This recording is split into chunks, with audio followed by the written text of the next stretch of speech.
Disciple, yeah. Cthulhu Disciple. That's one of those cards where it's like I almost want to play in any kind of tempo deck, right? Like literally every single tempo deck I want to play that card in because it's so good. And then you get Brand too. It's like holy crap, man! It's like really really good. SI with no combo. Thing I'm most excited about at Cthulhu is they made the animation so fast, so much faster than Arcane Missiles. You're not if your opponent plays Cthulhu, you're not getting roped and eating into your turn. It's not as devastating. I mean, Spreading Madness has the same animation, but it's literally the slowest thing in the world. Oh, good lord, it's slow.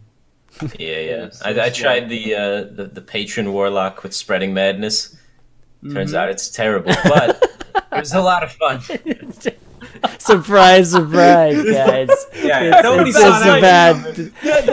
That turn 8 looks really legit. I can be like a patient warrior, but I can't guarantee it. And you're like, I end up with 1 patron, and you took like 6 damage. Just doesn't. That's funny. Doesn't feel good.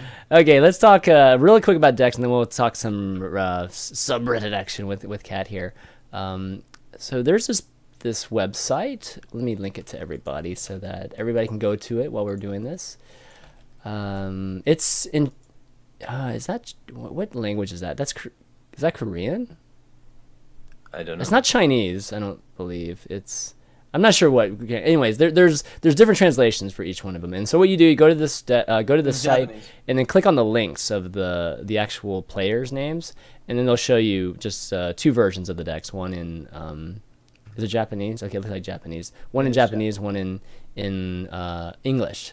So I figured we'd take a look at a couple of these.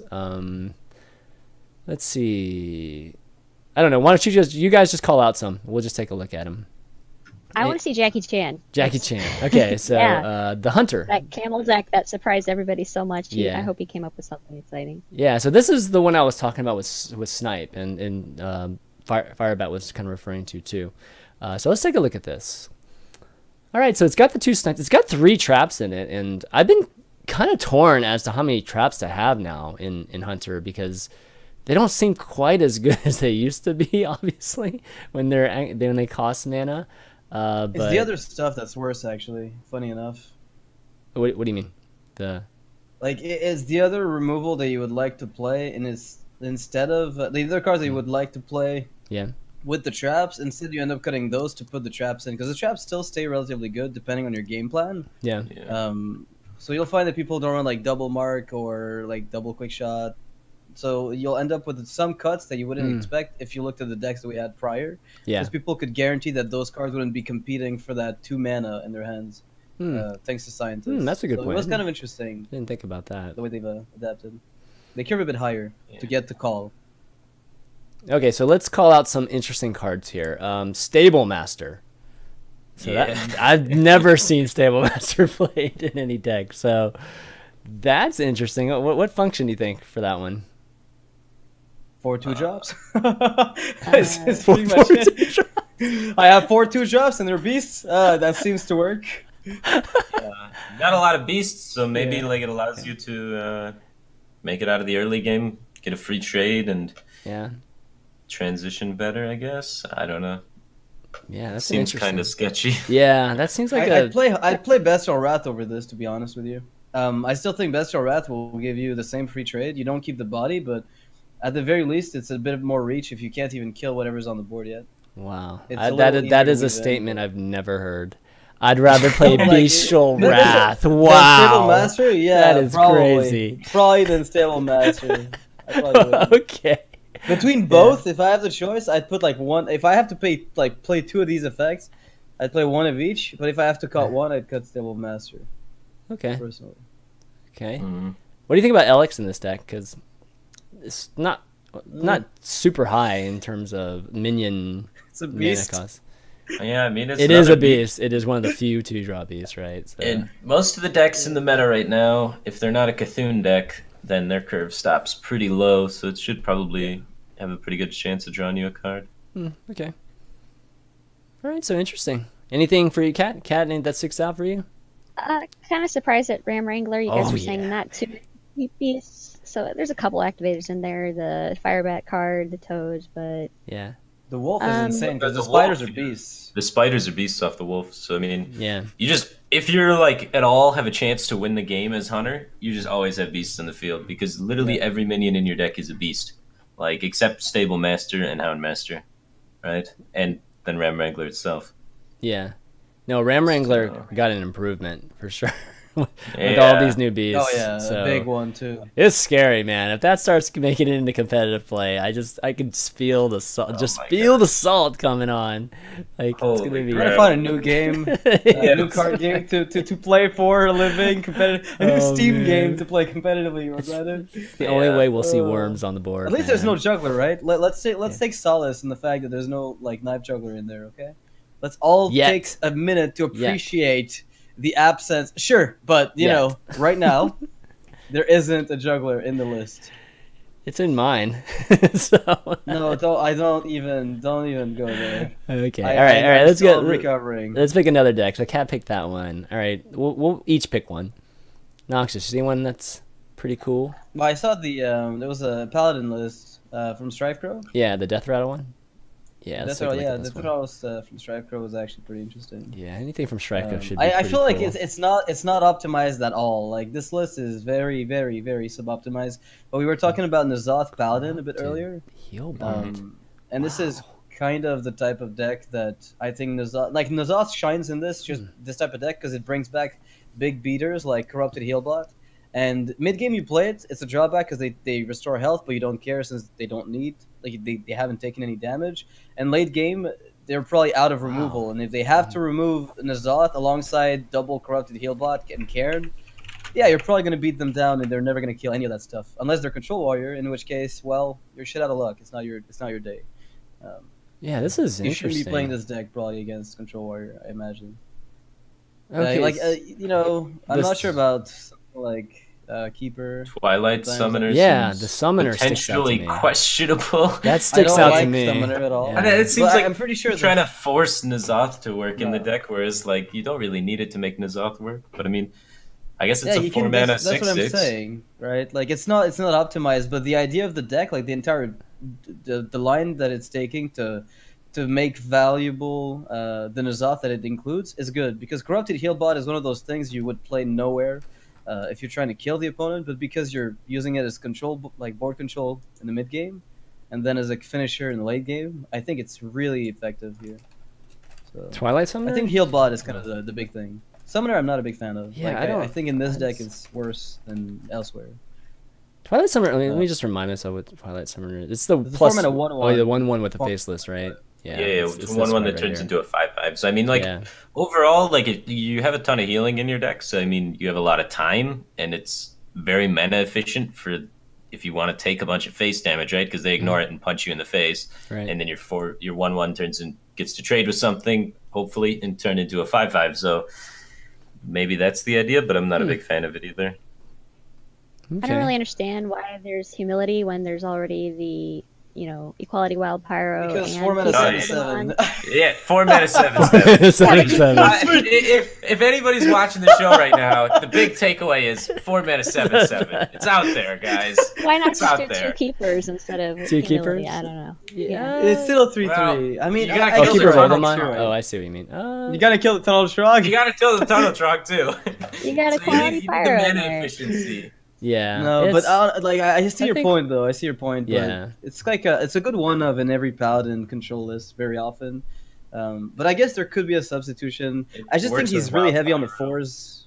It's very heavy on the 4s. I mean, it's a control pally that's like late game Death Rattle. That's pretty much what this is. Mm-hmm. Yeah, So it synergizes with Wild Pyromancer to help you be able to clear things, and in case you don't have the time spell. to sit for equality, right? Yeah, It's just a cheap spell that can cycle with that, and it allows you to get some of these 6-drops out of your hand because you have like a lot of big minions in this deck, and big minions are like a pain in the ass to play. So now you're able to just your opponent has 1 minion on the field, it's really threatening. Oh no, I have to remove it. I can't play anything. Yeah. All right, let's just humility that and drop Tyrion. So you're able to much more get your 8 drops out of your hand and your 6 and whatnot out of your hand. Yeah. Yeah. Definitely it's easier to interesting. weave in, right? Definitely interesting. Noxious's favorite card, Forbidden Healing, that we were just talking about. Exactly. Running Two of them. Yeah. Yeah, it's It's a really good healing card. And he's got Rag too. Rag is really good too. So I mean, guarantees you that 8, and you got to kill that sucker. So, yeah, this is cool. Well, I'll probably try this. You don't have to later. kill it. You just put 1 damage on it and continue going face, and it heals itself for 1. True. Okay, that's true. That's true. 50-50 shot at it, right? Yeah. It still hits you in the face though, right? Yeah. Rag can attack, right? Yeah, of course. Yeah. Live by the smork, die by the smork. That's right. Okay, let's just pick another one. Let's see. Firebat, you got one? Let's see. Let me pick one too. Oh, I got one. Let me go here. All right, you go. Reno Nazoth. Here we go. Rogue. Reno Nazoth Rogue. That sounds cool to me. Let's take a look at this one. Oh, it's all in Japanese and Chinese. Oh, okay, never mind. That's what I was telling you about though earlier, right? Like that's the deck I was mentioning is actually let's try Reno right now. Like I thought it would actually be really bad, but it's easy to put one ofs given the amount of people, like the amount of cards you can have that either work with Nazoth and Rogue, like baseline, and the amount of flexibility you get out of these guys. Okay. This is a great exercise. This is a Value Town exercise here. Okay, based on the illustrations and the mana, we gotta call out all these cards. So okay, I can do it. I'll give it a go. All right, here we go. Good luck, Kat. It's your... MC Tech, South Sea Squid, Tomb Pillager, Zeril. What's that for? Epic Skip, Assassin, Asher Drake, Shadowcaster, Auctioneer, Sylvanas, Reno, Nazoth. Alright, I missed about 3. Okay, Skulker is that other 5 there, I believe. Okay. Yeah, there's a Twilight Summoner on 4, and there's the Skulker. Oh yeah, Twilight Summoner. The 7 neutral? 7 sprint, right? Sprint. Oh, that's sprint. Yeah, that's sprint. Yeah, on the left though, you call the right side of it. It's a Reno deck, so there's like it's a double call on Reno deck. That's why there's no English. Yeah. Okay, so that's a Farseer on the bottom there? Is that right? 3 drop? Mm-hmm. Yeah, that's a Farseer. Good job. That's Van Cleef, right? Yeah, Van Cleef. SI. What's that? What's the one? Shadow Strike. Oh, that's Shadow Strike. Oh, okay, that's Fan of Knives, I guess. Mm-hmm. Okay, and then Loot Hoarder, Thalnus. Yep. Dang, that's a hard one. Yeah, Huck. Evis, Blood Cultist, the 1/2. Oh, Blood Cultist, you're so good. Buffs itself. Deadly Poison. And then what is that? It's a 0. Cat's favorite card, right? Yeah. Yeah, Journey from Below. Yeah. Oh, Journey from Below. That's what it is. How do you miss your own favorite card? The art is irrelevant. That's not named after me. Sorry. Oh, that's right. All right, what's the 0? Fiery Cat. What's the 0 above it? That's the next step. No, backstab. Backstab. Prep is. Oh, Prep. Okay. Oh, Prep has the. Oh, yeah. Okay, that's all right. Cool. That was definitely interesting. So now we're sure about card images. All right, now that we're sure about what cards are in this thing, I guess it's kind of hard to tell. Yeah, I have no clue. All right, might have to pick a different one. Yeah, might have to pick another one there. That one's just kind of like it's kind of hard to see it all. Jepperino here. Yeah. Brought to you by Moz. Oh, is it? Where is it? Well, oh no, I'm just saying we were just playing Jepperino. Oh, Jepperino, yeah, exactly right. How about mid-range evolved shaman? How about that? Hope it's in English. Okay, let's see this. All right, it's only got 1 evolved, so it's got a Stormcrack in it. Stormcrack's not that bad. Like most of the time, you use Crackle for like clearing the board anyway. Yeah. It usually rolls 3, but I mean this way you get it to roll 4. Yeah, that's true. It's not the greatest. You don't feel bad when it overshoots, right? Like you know that moment where you overshoot by 2, you're like, I hate Crackle. Yeah. I wish it had gone face. It's got 2 Jeweled Scarabs. Gosh, that's so. Jeweled Scarab always seems so slow to me. It's a free 3 drop, dude. It's so good with Evolve. Oh my god. That's true. It is. It's ridiculous. Yeah, it seems a little greedy for the amount of like early 1 Earthshock, 1 Lightning Bolt, 1 Tunnel Trog. Yeah. And then I mean, you told him up, man. You told him up for the thing from below. That's what you do. Like you're just spamming the hero power until you get that free 6 drop. You did. I don't know why he didn't put the Prophet in the deck though. The Prophet needs to be in there. Yeah, the Prophet is so good. Prophet is great. Yeah, I even need Prophet in every evolution deck. That card's insane. Every single one of them. Yeah. Prophet for those. I mean, bring up Prophet for those who don't know what it is. You know, I've been putting the Drake and Volcanic Drake in my decks too. Just anything that can cost nothing, basically. I've been trying to get in. With destruction, I guess you play double destruction, double like with all the 4 something like on that. Overloads, and then you slap in 2 Drakes on top of. I mean, it's like 6 cards that you're hoping to reduce the cost of. So maybe it's harder to make work. And 7 is like 7 is a hit or miss. Like there's a lot of 7s that you're just like you're happy to get, but some of them are kind of awkward. Yeah, some of them are. I think the Drake. Yeah. Some of them are Dr. Boom, some of them are Acid Maw. You got like the very polarized. Thunder Bluff. I don't know if I like Thunder Bluff in this, but it's so slow. It's so, I can barely ever pull that off, the Thunder Bluff play. I mean, like think from below again. I keep going back to that card, but that basically gives you the ability to stabilize. As like you can protect your following turn with one thing from below that you drop on. Like you play a minion plus thing from below, and then you're guaranteed to be able to have the initiative on the follow-up turn, and then you can just play that Valiant at that point. That's usually what those players end up doing. I see what you mean. Because you're guaranteed. So simple. Totem too, so that Valiant also works within as well. Yeah, that's true. If you haven't, that's. And Tuskar Totemic and Flame Tongue Totem, they all count towards things from below and work with Thunder Bluff Valiant. Yeah. What do you guys think about Bloodlust as a finish? I think it should be played now as a one of more than before. I think it's better than Evolve, because every time I get this giant board and I'm like, I can evolve it, and then it's like, well, if this was Bloodlust, they'd be dead. Yeah, that's right. Exactly. Exactly. No, there's been many times I'm playing against a guy and he like evolves the deck and it's like it's either lateral, like a complete lateral play, and then they can't attack with them anyways, right? Or it's worse, and so it's in some crazy way it's worse. It's like what? That's a shitty play. I got a guy evolve his Totem Golem into a Warsong Commander. I felt so bad. Oh, that's terrible. I felt so bad. Oh, I was like, poor dude. Oh, that is pretty. Earlier, you can actually evolve all your totems into Doomsayer. That's right. Yeah, that's right. It's pretty bad, man. That is definitely. You guys scary. would not believe how many times my totems turned into Doomsayers while I was laddering. Like unlosable positions where it's just like, all right, my evolve's gonna finish the game out here. I take all value trades with my whole boards. Evolve, Doomsayer, GG. You know what that means? That means you can only play evolve when you have 2 evolves. Right? So you can play them back to back. I actually think if you're gonna play evolve, you need to play 2, because otherwise because your totems can't be 2 drops. I would never play evolve as a one of, because it's suicide. Like 15% of your games are gone. Like you throw them out. Right. Well, with the the 6-drop guy that reduces cost in your hand, like that card is so strong. If you draw like both of those in your early hand and then find like 2 evolve, I've had a game where I got I think it was like it was either turn 4 or turn 5. I got 2 Ragnaroses. Wow. Because I just that sounds balanced. I turned it into a 7-drop, then turned it into an 8-drop, and then just hit him in the face for 16. Oh my god. Did you say greetings, friend, or did you say that was astounding? Spectacular.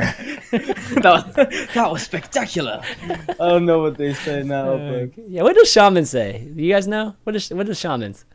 Something like that was impressive. Was it that was impressive? I know Priest is wow. It's like the latest one. And then Druid is spectacular. It's like by the light or by the holy light. Oh, is it? Okay. Something like that. Okay. It's like by the holy light. Like what is this? It just seems so. It's OMG. Like, so That's basically OMG. Yeah, it's really, oh my god, it's exactly that. That's pretty much it. Yeah. Okay. All right. See if there's anything else. Anything else stand out? I guess Firebat hasn't picked anything officially, but. Should we talk about the Patron Warrior maybe or something? Sure, yeah. I played a lot of Patron Warrior. Okay, they got choose one of these.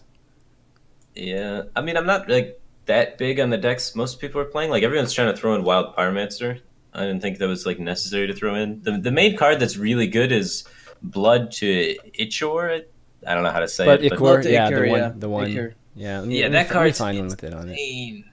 like definitely a 2-up for sure. Like the reason why it's so good too is it allows you to just get off your battle rages so much easier, because now you have that flexible like 1-drop in your patron deck, which you've never had 1-drops in patron before. That then it has 2 health, so it can take damage from whirlwinds or whatever, and then you can battle rage it. So like it's way more consistent that you draw cards. So even though you don't have Deathbite, you can still make patrons pretty consistently because you draw so many cards as long as you play that card, because you have more minions to be able to get off your battle rage and such.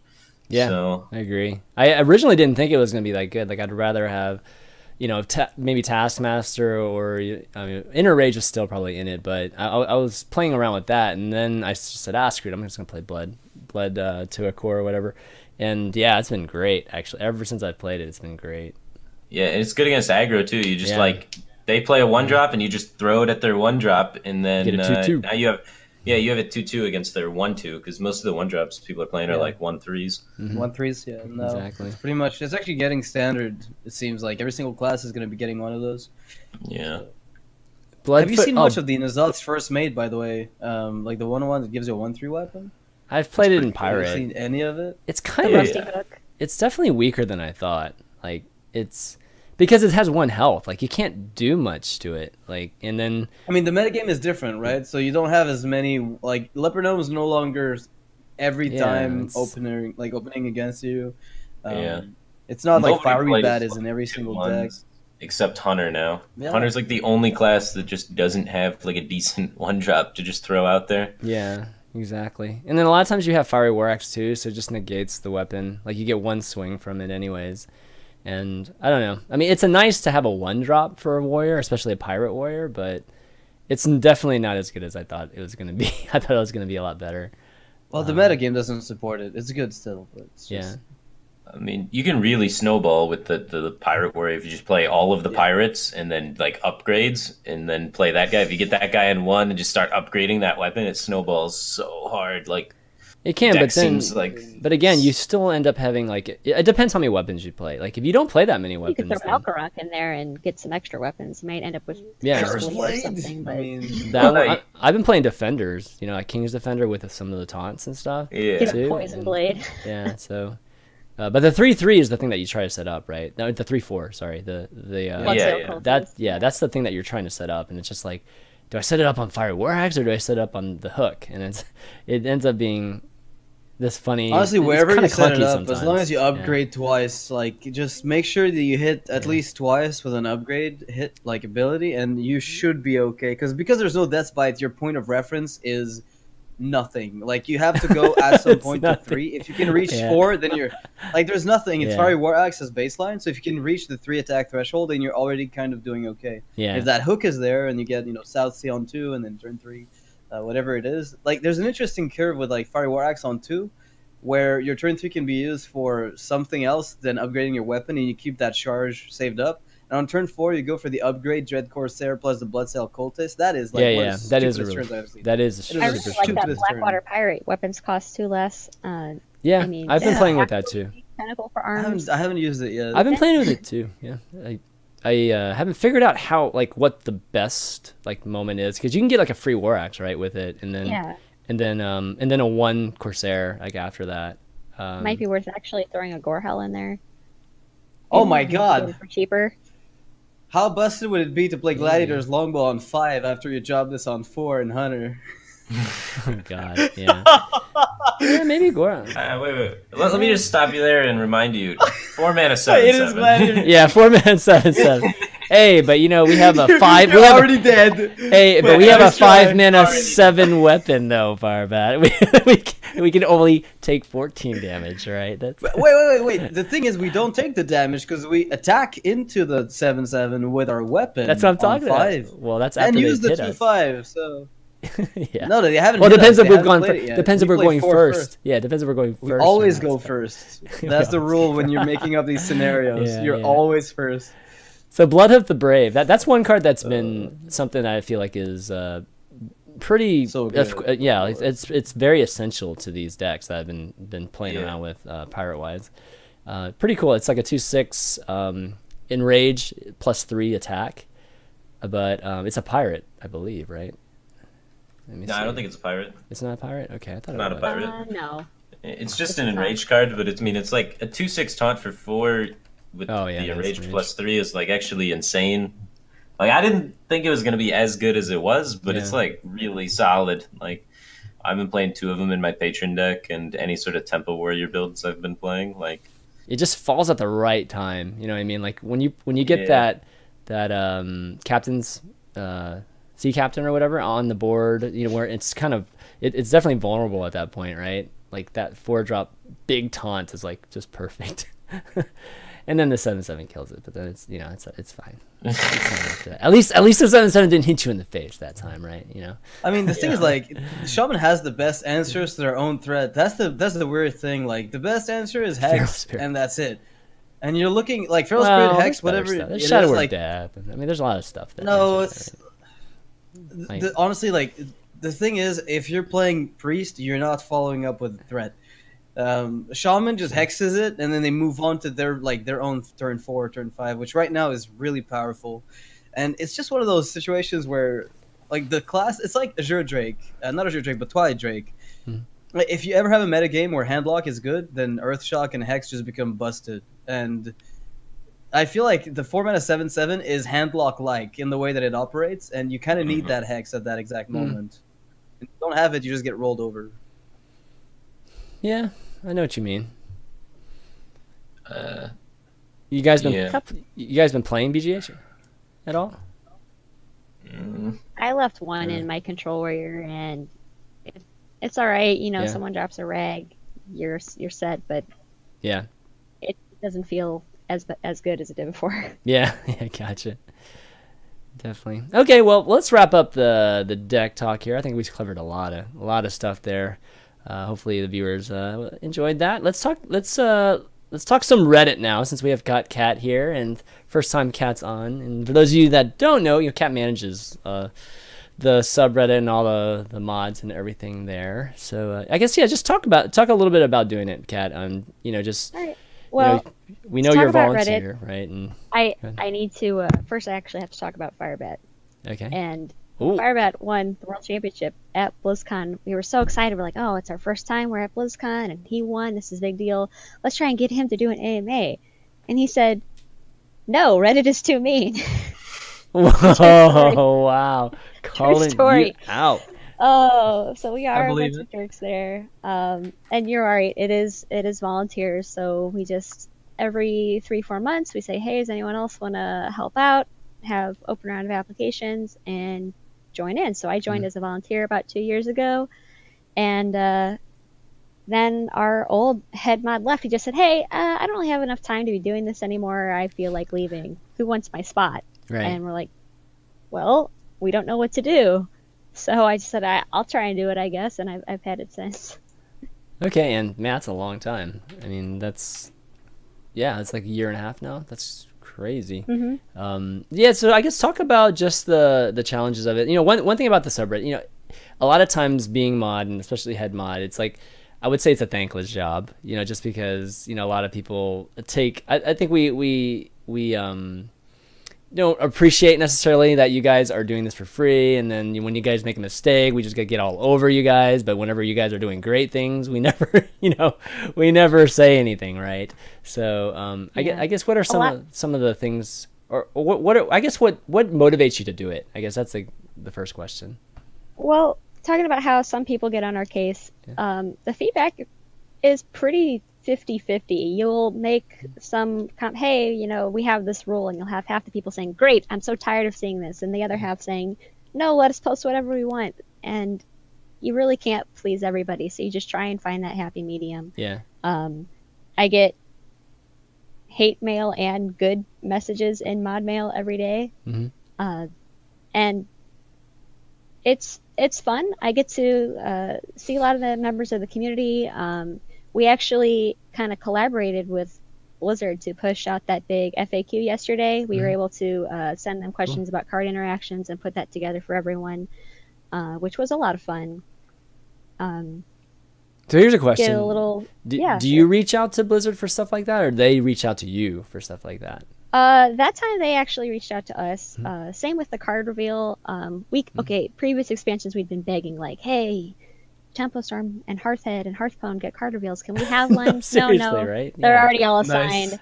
And this time they offered us one, and it was super exciting. So Yeah. we got to do that big mysterious countdown. We corrupted the subreddit with whispers, and then we just stuck the little guy up there on the header, Xerus. And when we have that creative freedom to just say, "Hey, this is a fun idea. Let's try it," it's really interesting to see. You know, the community was hunting for clues, and we kind of made it this scavenger hunt. Yeah. It was a fun time. No, it's definitely, you know, just keeps just keeps the Reddit just more fresh and, you know, unique, right? Just our own Hearthstone type of community thing, which is great. You know, one of the things I love about our subreddit is just just everything that's on the right side. You know, whether it's the schedule, like the show right now, right, is showing up there. There's a calendar. There's the whole, you know, just whatever top streamers are there, and then also, you know, check out these streamers, you know, that tend to be smaller We can't streamers. take credit for that. That was the streams was actually Frodan's idea. The CS:GO subreddit had something similar. He approached us, and we have some great, really smart programmers who are probably belittling themselves by volunteering for Reddit, and they're the ones who take care of the calendar and the sidebar. Yeah, but that's, you know, again, it's just all in our subreddit, which is really, really great, because you see some in CS:GO for sure, but for the most part, in a lot of the other games like League of Legends or StarCraft and some of the others, you don't see anything like this. So that's, you know, again, that's something to appreciate, I guess, from the standpoint of our subreddit and it being community, more like our community site. I really like to call us the one-stop shop. We're like the Walmart of Hearthstone. You come here, there's everything. Oh god, it's a little cheap. But sometimes you need to go to Home Depot, so that's why there's the competitive Hearthstone. Right. You know, and we plug our sister subreddits, I guess, on the sidebar as well. We have a couple of our mods who do cross mod for other Hearthstone subreddits, other Blizzard subreddits, and all the Blizzard mods. We like to get together and see how we can bounce and cross promote and keep track for each other. Right. Okay, that's definitely great. So Firebat, you gonna do an AMA like anytime soon on Reddit? I guess if I win again, I'll do an AMA on Reddit. I was just like, I was really new to esports and wasn't really exposed to it very much, and my only experience with Reddit was my first tournament I played in that anybody watched. I mulliganed away Innervate, and people were like, who the hell is this? Why does he get to play in this tournament? It's a tournament I spent like a month and a half qualifying for, and they're like, yeah, if he can play, why can't we play? He should kill himself. He's terrible. And that was my first experience with Reddit. So I didn't really like participate in online forums or anything before, and I didn't really want to deal with it. So I just kind of like ignored it and never looked at it again. But now I'm realizing Reddit's a really great tool for gaining exposure and being part of the scene. And there's a lot of great people in there and all that stuff. So it's like something I need to work on. But it's like I'm so antisocial and just want to kind of do my own thing that I'm not great at promoting myself. It's okay, Firebat. I've had 2 people tell me to kill myself just this morning. So just this morning. It happens to us all, man. Things have happened from The routine suicide suggestion. Well, that player Crescendo, he thought he was terminally ill, and he posted this really beautiful farewell post, and Blizzard actually put him in the game as flavor text on Dreadsteed, and last I heard he's actually doing better. So kind of a happy ending there. Oh, great. That's awesome. Plus all the memes, you know. Yeah, all the memes. Yes, you can't miss all the memes. Too confusing for new players. No, definitely. Don't have the technology. It's just if there's any way to make the community a little more welcoming to up-and-coming players, it's like once you have any amount of fans and you've been streaming for a while or being in the scene for a while, Reddit's a lot friendlier than when you're just completely an unknown nobody. And like trying to get yourself out there. But I mean, like, I guess that's just because there's so many unknown nobodies that try and get their name out there, and then it's always been like that, though. You know what I mean? Like, it's always been. I mean, that's just life, right? Yeah, that's true. That's true too. I think part of that is a lot of people don't really understand how Reddit works, and even though we're volunteers and we get to do a lot of what we want, there are a few set rules that we are required to enforce by the admins. So it's us butting against the users and the admins, and we're kind of caught in between. Jackie Chan, when he first started getting some fame, started trying to submit posts in there and wanted to do an AMA, so we had to kind of guide him into doing an AMA so that it would follow not only our rules but also Reddit's rules. And now everyone knows him for that camel deck. It's great. Yeah. And then further on helping us with those streams, we have the random streams on the sidebar. Real quick for anyone who doesn't know how that works, we have the top 3 live, and then the bottom 5 are random of the top 50. So if you have 10 viewers, every 5 minutes it refreshes and you might pop up there. Right. I sometimes hop into those random streams to check people out, and I see, hey, I came and saw you from Reddit, or I saw you from the streamer Saturday, you know, I'll give you a follow. Yeah, that helps out a lot. You know what I mean? Just like we all know the Twitch ranking system isn't the best because it's as simple as you get. So they never really, you know, feature or even, you know, just random type of just allow you to find random Twitch or low viewing Twitch streams, you know, that you might be able to find somebody cool, and maybe it just helps some of these streamers, up and coming streamers. So that's really, really cool. No, I definitely think that's a really nice thing that we do in our subreddit. And again, like, you know, we've talked before, I know me and Noxious especially, we've talked that, you know, Reddit's pretty much like the community site at this point. And you know, that's the thing, like, you guys are volunteers and this is our community site. There's just something that's, you know, not lined up there, you know, and from the standpoint of you know, how you guys are, I guess, rewarded for that, because, you know, if you're getting shit on for it and it's like you're not getting paid for it or anything like that, you know, there's obviously something that's not right and all that. So I guess, how do you deal with that? Place. Yeah. How do you deal with that? I mean, that's probably the biggest challenge, right? Well, like I said, we do occasionally get just random positive messages. Hey, I appreciate what you guys do, and that's really fun. I was able to go to BlizzCon and really awkwardly interview Firebat. We were able to work with Blizzard on this FAQ, so there's a lot of fun projects like the card reveal that gets us really excited, because we are Hearthstone players. We're fans of Warcraft. We're fans of Blizzard. Wouldn't really be spending so much time if I wasn't. I will say that none of the mods are Legend players. I think Chad has figured that out by now. But it's just... Doesn't matter. The majority of the people playing Hearthstone are not Legend players. So that's true. That just means you represent, you know, more of the community. You're more like them. You're more like them. To you. Exactly. And we're still growing. We're about to hit 350,000 subscribers. I know. We're about to be in the top 100 subreddits on all of Reddit. That's and awesome. It's only about a dozen active mods, and some of them are only doing the CSS. It's about 10 of us actually like reading comments and doing moderation and things like that. What is the process of being at it as a mod? I mean, obviously you don't take anybody and everybody, so... So my disclaimer real quick is that every subreddit does it different. There is a subreddit literally called Mod Everyone, where anyone could be a mod, and it's just chaos. That's the whole purpose of the sub, is if you want to be a mod on a sub, mod everyone. Right. That's a thing. That's awesome. But for us, we have applications about every 4 months or so where we just say, hey, tell us a little bit about yourself. We might be specifically looking for EU mods for different time zones. We might be wanting someone to help us with the calendar or help us with the look and feel. Yeah. And then we take about a month to read through them and get people on Skype, kind of chat with them, give them like hypothetical scenarios on how would you react to this. If you woke up one morning and you were the only mod, what would you do? Right. Right. And bring people in, and, you know, I have to say we're not all friends, actually. It's good to have a little bit of bumping conflict heads sometimes, because if we all agreed and all did the same rules, we really couldn't check ourselves. Right. People think, oh, you guys just do whatever you want. Yeah, maybe a little to an extent, but I have, you know, hey, I think we should make this rule, and I have 3 people saying that's terrible, the community will hate that.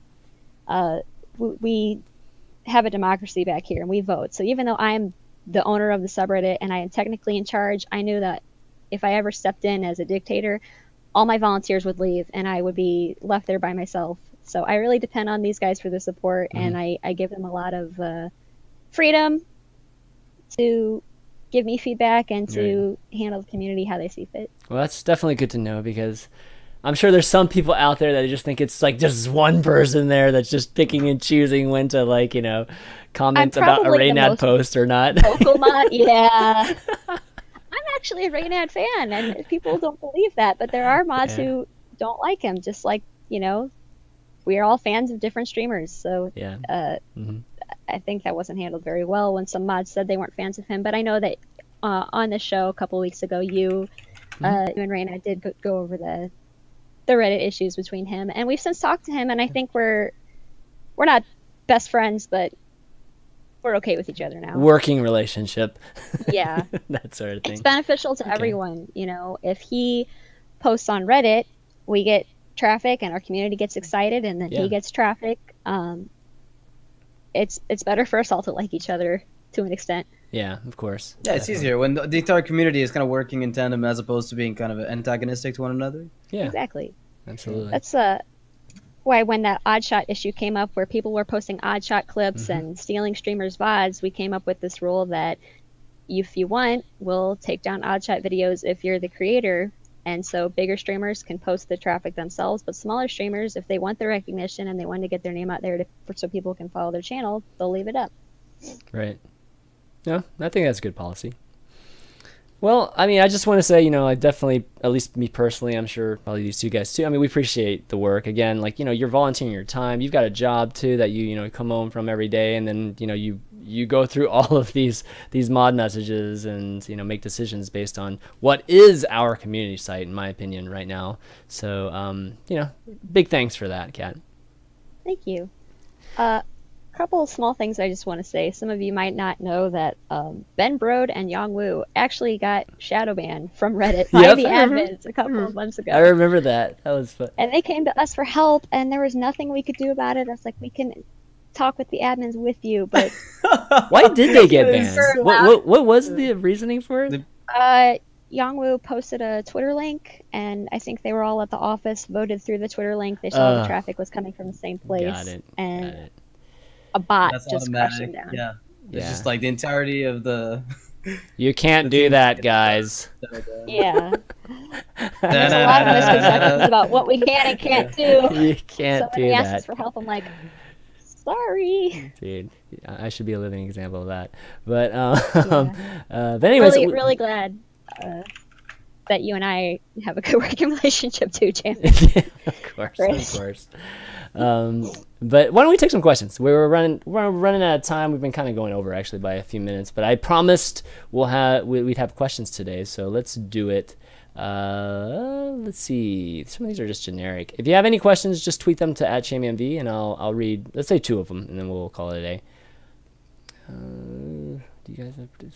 All of these are just like, what do you think metagame will be? It's like, we can't tell yet, guys. That's really We cannot tell yet, guys. Don't ask this. But I mean, I imagine Shaman's going to be like the biggest contender. That's going to be the biggest thing to beat, and I'm guessing Warrior maybe at some point.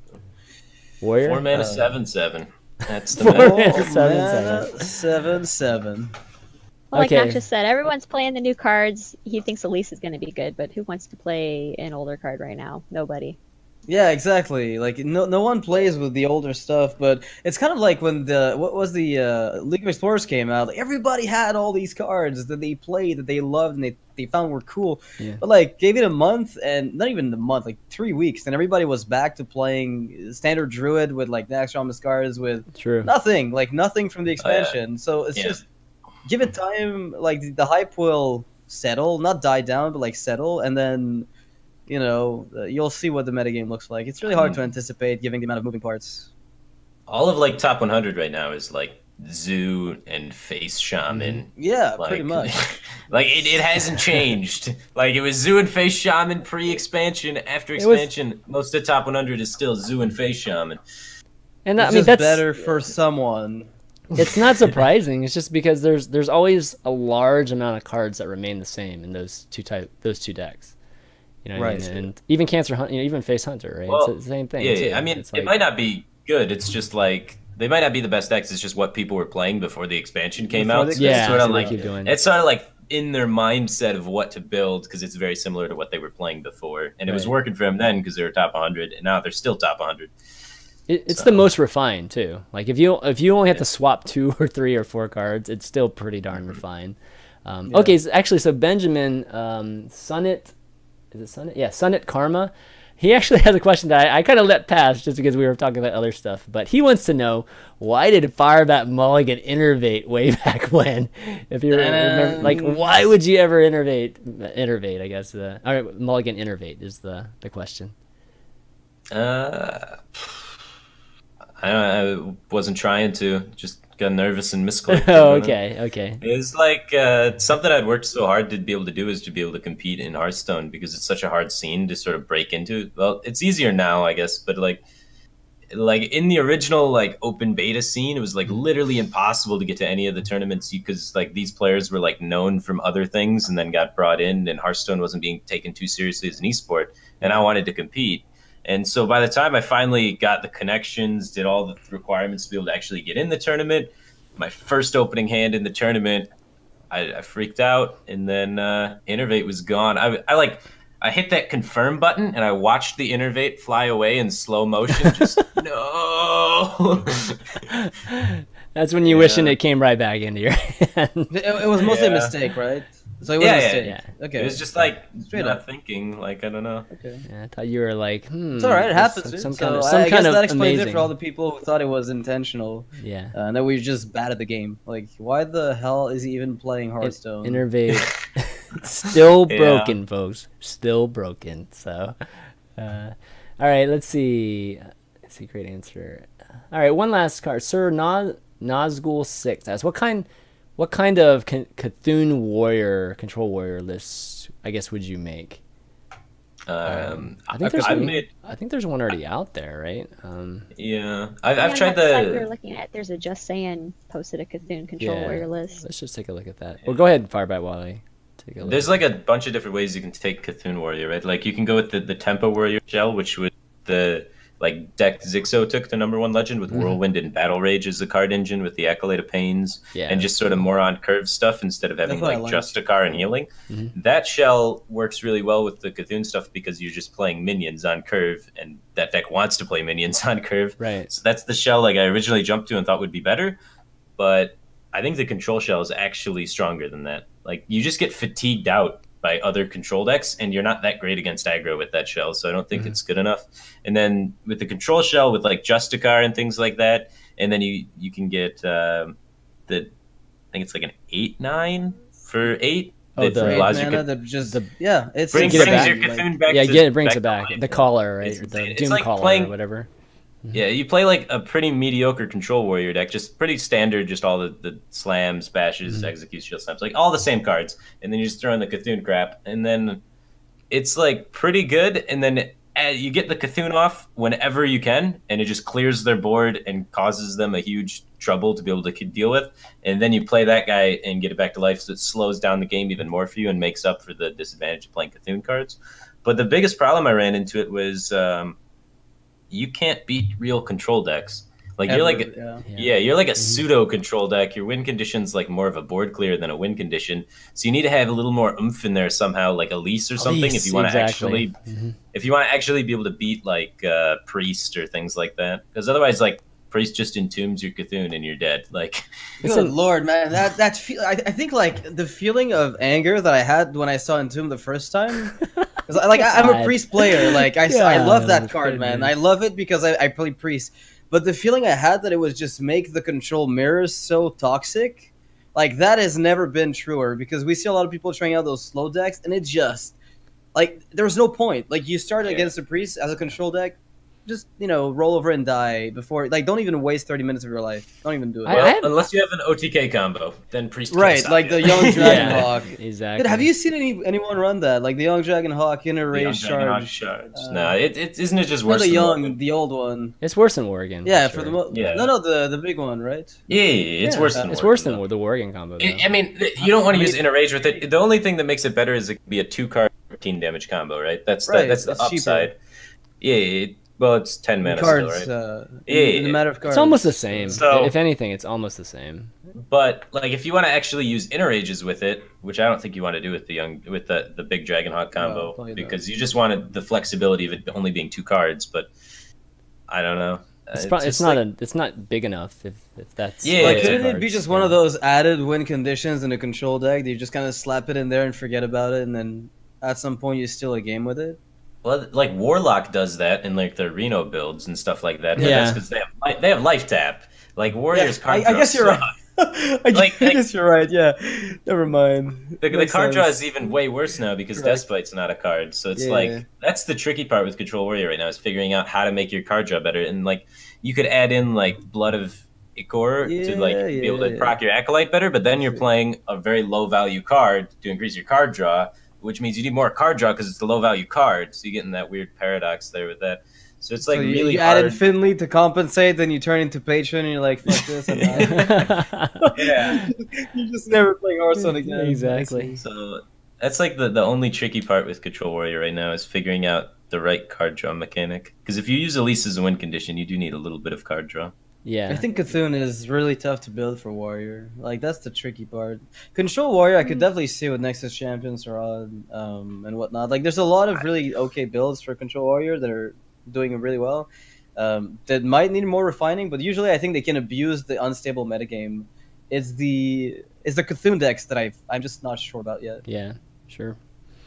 Okay, well, thanks for the questions, guys. I appreciate you guys writing in, and of course, if you still have questions, or all the viewers that still do have questions, save them for next week. We'll definitely be talking about all these new cards and decks next week too, so there'll be plenty. The metagame might start to head into some kind of direction maybe after a week. We'll have to see.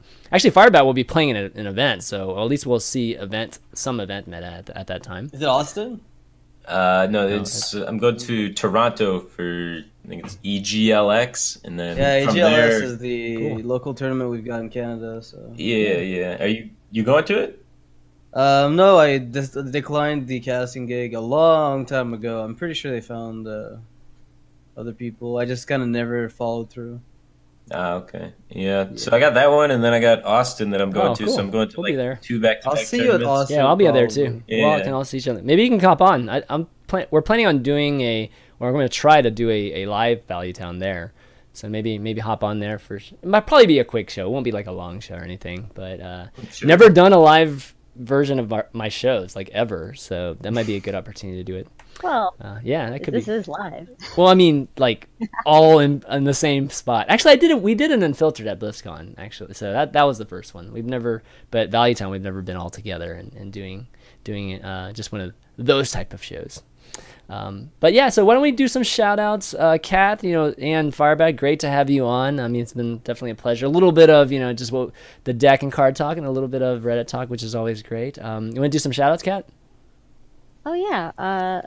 Really want to thank, two of my WoW guildies are huge Hearthstone players, Zekjin, Jasma, hi. But just the Hearthstone subreddit, all the community, I don't create content, you guys create content, you guys shape the community how you want it to be, so thanks for sticking with us, and make sure you subscribe if you're just a lurker. All right, cool. Oh, by the way, Kat's a really good Codenames player, by the way. She's actually really, really good whenever we played at Anaheim the last time. Firebat, you want to do some shout-outs? Yeah, I want to give a shout-out to Cloud9. My team sends me to tournaments and stuff. And then a shout-out to Blizzard and the people that made Firebat a card. Really happy with that. And I hope they do the same for Osaka as well. Make a cheesecake-related card. That's what his name means. Cheesecakes! Get your cheesecakes! Yeah. It's like... Cheesecake vendor. How'd you call that guy? I don't know. Cheesecake vendor would be great. Yeah, that would be awesome if there was something like that. For that's a little harder to pull off, actually, than yours. Yeah.